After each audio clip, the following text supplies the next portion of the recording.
Welcome to learner B. I am Shivani Chauhan. Class 8 science का chapter 1 crop production and management के NCERT के question answers हम देखने वाले हैं। पहला क्वेश्चन है select the correct word from the following list. तो हम लोगों को फिल इन द ब्लैंक्स भरने हैं और ये हैं और इनमें से हमें ऑप्शंस भरने हैं। इसमें same kind of plants grown and cultivated on large scale at a place, तो उसको हम फसल बोलते हैं हिंदी में और इंग्लिश में बोलते हैं क्रॉप। एक ही तरीके का कोई प्लांट या फिर कोई पौधा उगाया जाता है बहुत ही ज़्यादा बड़े एरिया पे, तो उसको हम लोग बोलते हैं क्रॉप।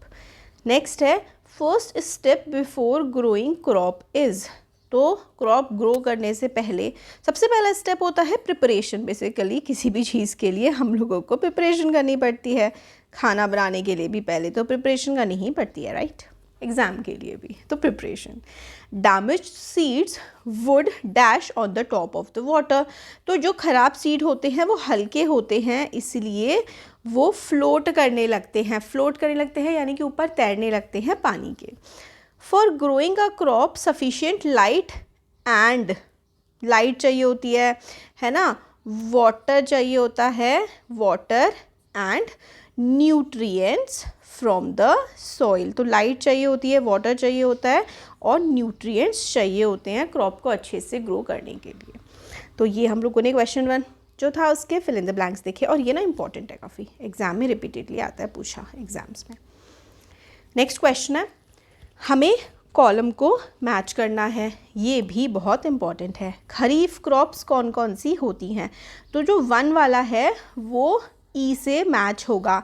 खरीफ क्रॉप आप लोगों से ना ज्योग्राफी में भी पूछा जाएगा और साइंस का ये जो पहला चैप्टर है इसमें भी पूछा जाएगा। तो जो खरीफ क्रॉप्स हैं वो होती है पैडी होती है एक तो, और दूसरी होती है मेज़। राबी क्रॉप कौन सी हुई? राबी क्रॉप जो है वो होती है वीट और मेज़। तो जो राबी है वो होती है हमारी गेहूँ, है ना, और पी हो गई और जो दालें होती हैं वो हो गई राबी क्रॉप। केमिकल फर्टिलाइज़र्स क्या होते हैं? केमिकल फर्टिलाइज़र जैसे कि जो यूरिया हो गया और सुपर फॉस्फेट, ये होते हैं केमिकल फर्टिलाइज़र। ऑर्गेनिक मैन्योर जो एनिमल एक्सक्रीटा होता है, जैसे कि गाय भैंस की टॉयलेट पॉटी, उनका गोबर, यूरिन, जो प्लांट का वेस्ट होता है, ये सारा का सारा ऑर्गेनिक मैन्योर होता है। ये भी बहुत ज़्यादा इम्पॉर्टेंट है कि भाई ऑर्गेनिक मैन्योर क्या होता है। तो यहाँ पर आपके साथ आपके लिए मैचिंग करी गई है। नेक्स्ट क्वेश्चन देख लेते हैं। एग्जाम्पल देने हैं खरीफ क्रॉप के, हमने ऊपर भी देख लिया था। पैडी और मेज़ खरीफ क्रॉप होती हैं। वीट, ग्राम, पी ये होती है राबी क्रॉप। क्वेश्चन 4 है right a paragraph in your own words in each of the following. ठीक है, on each of the following. Preparation of soil, तो सॉइल को कैसे प्रिपेयर किया जाता है? फसल उगाने के लिए, है ना, जुताई वगैरह की जाती है। तो preparation of soil is necessary before growing a crop. It involves tilling and loosening the soil. This allows the roots to penetrate deep in the soil to breathe easily even when they are deep. तो जो है roots हैं वो आसानी से जो हैं गहराई में जा सके और वो ज़मीन में से पानी को एब्जॉर्ब कर सके। ठीक है, तो इसीलिए सॉइल को प्रिपेयर किया जाता है। नेक्स्ट है सोइंग। सो करना होता है फसल को बोना। तो process of putting seeds into the soil is called sowing. तो सीड डालना मिट्टी में, इसको हम सोइंग बोलते हैं। Tool used traditionally for sowing seeds is funnel shaped. तो फनल की शेप का जो है सीड डालने के लिए, सो का मतलब होता है बोना, सीड को ज़मीन में डालना। Nowadays a seed drill is used for sowing with the help of tractors. तो आजकल तो ट्रैक्टर की मदद से सीड ड्रिल से जो है सीड डाल दिए जाते हैं। This tool shows the seed uniformly at a proper distance and depth. तो प्रॉपर डिस्टेंस डेप्थ पर अच्छे से सारे सीड वगैरह डाल दिए जाते हैं। वीडिंग। वीडिंग का प्रोसेस जो होता है इसका मतलब होता है जो अनवांटेड, अनडिज़ायरेबल, जिनकी प्लांट्स की या पौधों की ज़रूरत नहीं उसको निकालना है ना, जिसको कहते हैं कि जंगली घास को निकालना होता है weeding. Some undesirable plants grow along with crop and these unwanted plants are called weeds. तो कुछ ऐसे प्लांट्स उग जाते हैं जिनकी ज़रूरत नहीं होती, उनको वीड कहते हैं। The process of removing these unwanted plants is called weeding. और इनको अगर निकाला जाता है ना तो उस प्रोसेस को हम लोग वीडिंग बोलते हैं। थ्रेशिंग होता है, process of separating the grain seeds from the shaft is called threshing. तो गेहूं के ऊपर, गेहूं का दाना अंदर होता है, गेहूं के ऊपर वाला जो छिलका होता है ना उसको निकाल देना, उसके प्रोसेस को थ्रेशिंग बोलते हैं। क्वेश्चन 5 है, explain how fertilisers are different from manure. तो फर्टिलाइजर मैन्योर कैसे अलग होते हैं?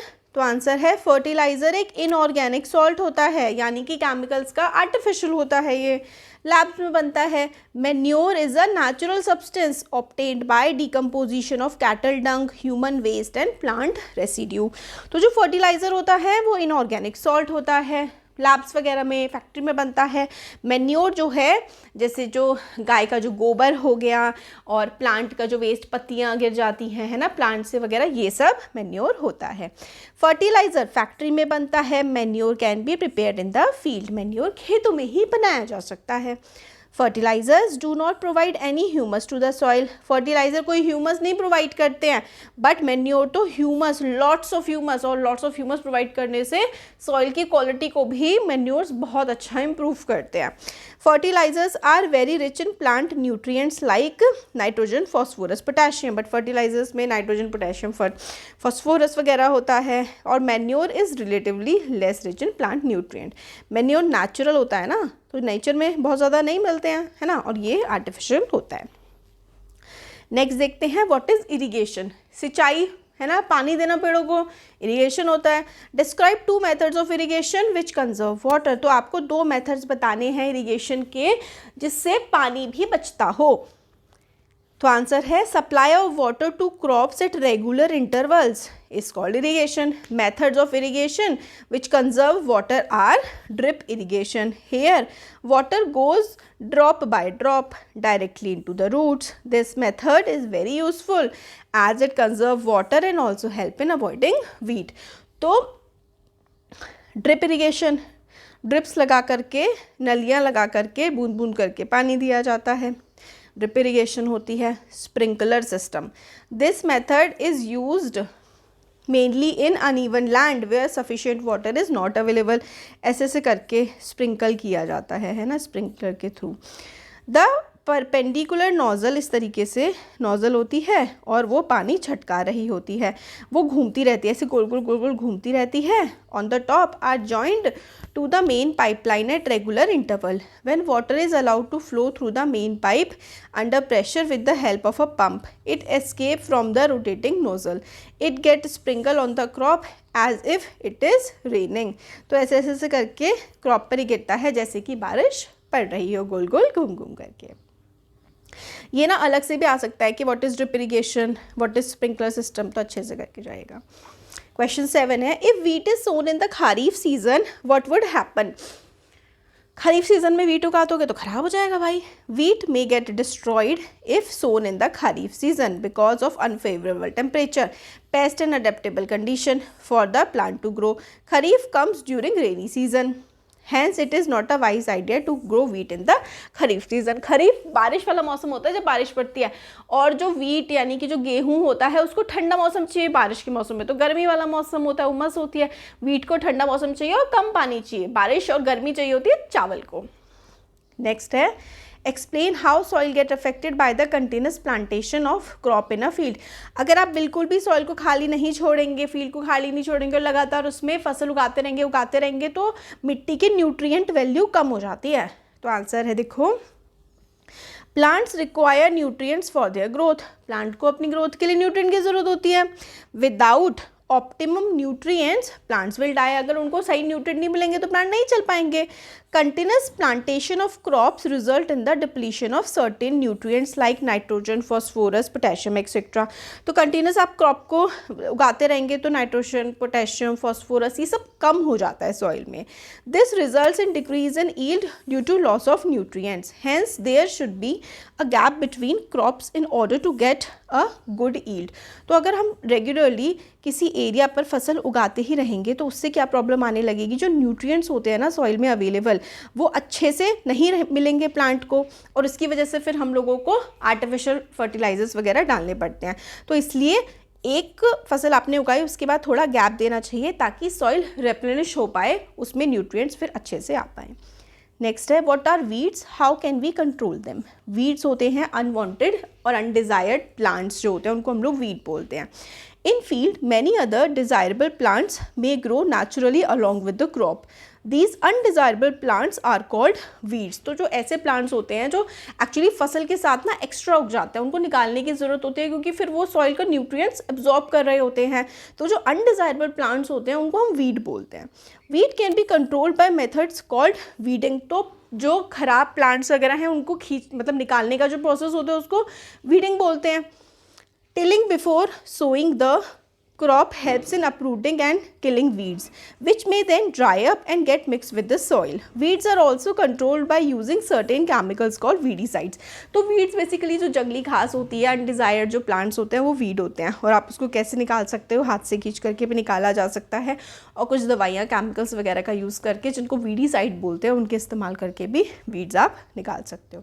तो ये क्वेश्चन आंसर्स थे. वीडियो पसंद आए तो like share subscribe. Thank you.